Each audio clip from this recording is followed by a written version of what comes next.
Hey guys, welcome back to a new video on how to log in. In today's video, I will guide you on how you can download Napsa app. Follow all the steps and watch this video till the end to learn how to do it. And before we start the video, if you're new to our channel, subscribe and hit the notification bell so that you will be notified for any of our new uploads. Now let's get into the video. Firstly, you need to open up Play Store on your device.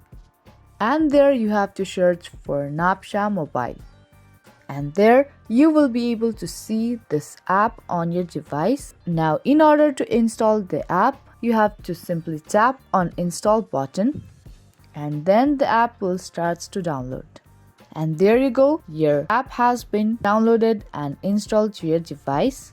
Now there you will be able to see this Napsa app on the screen. Now you can tap and open the app, and then you can sign up or get logged into your Napsa account. Now that was the quick and easy video on how you can download your Napsa app. Hope you liked and found this video useful. If you did, make sure to give this video a big thumbs up and subscribe to our channel. That's gonna be all for this video, and I will be back with more videos like this.